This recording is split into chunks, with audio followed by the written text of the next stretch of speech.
Hello everyone, my name is Akshay Phogat and I am your biology teacher, है ना, as you know.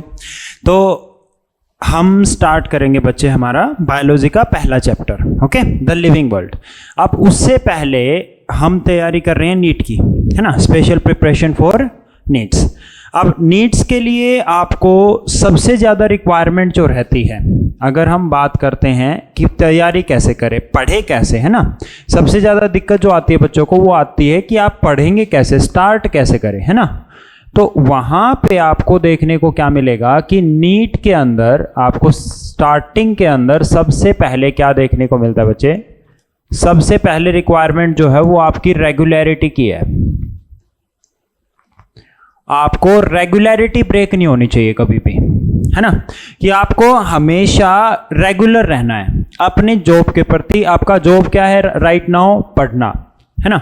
तो अपनी job के लिए कभी भी इर्रेगुलर मत बनो कि आज नहीं किया कोई बात नहीं, कल कर लेंगे, सर ने तो आज छोटा सा टॉपिक पढ़ाया है ना, कि छोटा सा टॉपिक पढ़ाया है आज का और कल का। अब वो कल कल करते करते क्या हो जाता है, आपका सारा पाइल अप हो जाएगा। तो पाइल अप कभी मत करना, रेगुलरिटी कभी मत छोड़ना, ठीक है। आप रेगुलरिटी नहीं छोड़ोगे, मेरे को समझ आ जाएगा। देखो क्या होता है कि जब भी आप नीट का प्रिपरेशन करते हो, हमेशा हमेशा क्या रहेगा, आपके डाउट्स आते रहेंगे, और डाउट्स जब तक आते रहेंगे जब तक पढ़ते रहोगे। जिस दिन तुम लोगों ने डाउट पूछना छोड़ दिया, मैं समझ जाऊंगा तुमने नहीं पढ़ा, समझ गए। डाउट आपने लेना छोड़ दिया तो इसका मतलब यह है कि तुमने पढ़ना छोड़ दिया, सीधी सी बात है। और ऐसा हो नहीं सकता कि अगर आप बायो पढ़ो और डाउट ना आए। कॉन्सेप्चुअल चीजें हैं ना भाई, क्या है, सारी की सारी कॉन्सेप्चुअल चीजें हैं। अब कॉन्सेप्चुअल चीजों के अंदर कॉन्सेप्ट भूलना is a quite common thing, है ना। तो कॉन्सेप्ट भूल जाना, कोई पर्टिकुलर वर्ड भूल जाना, किसी पर्टिकुलर वर्ड का मीनिंग भूल जाना बहुत ईजी है ना, होता है, नॉर्मल है, शर्माना नहीं है कभी भी, है ना। जितने बच्चे ऑनलाइन बैठे हैं वो भी, आपको शर्माना नहीं है बिल्कुल भी। आप हमारे व्हाट्सएप ग्रुप्स पे भेजो, सारे डाउट्स भेजो। हम एक दिन क्या करेंगे, जैसे बहुत सारे डाउट्स आ गए तो हम स्पेशल क्लास ही रख लेंगे सिर्फ डाउट्स की, ठीक है। तो आपका डाउट सेशन भी प्रॉपर रहेगा, आपके डाउट्स क्लियर भी होते रहेंगे। और साथ साथ में देखो, हमारे पढ़ने का तरीके के बारे में अगर हम बात करें तो बच्चे, सबसे पहले तो आपको करनी है एनसीईआरटी।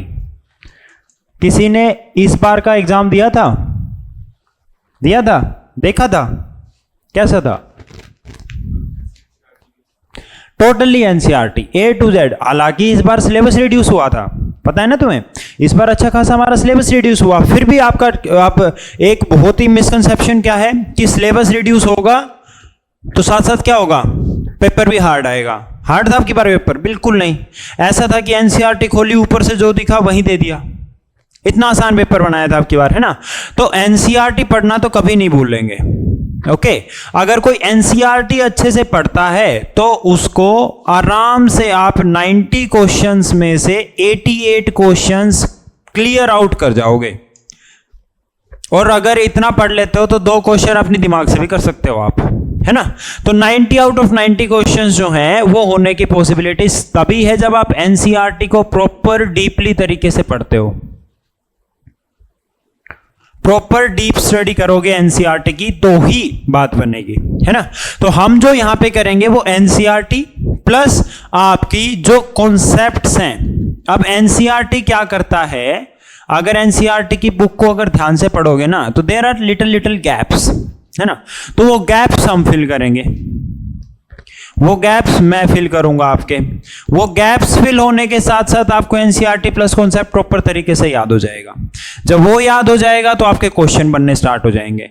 ध्यान रखना, हमेशा आप क्वेश्चन प्रैक्टिस पे भी ध्यान दोगे। एक और आपका नीट को क्लियर करने का सबसे अच्छा फंडा है, जितने ज्यादा आप क्वेश्चंस की प्रैक्टिस करोगे उतना ज्यादा आपको कॉन्सेप्ट्स क्लियर होंगे।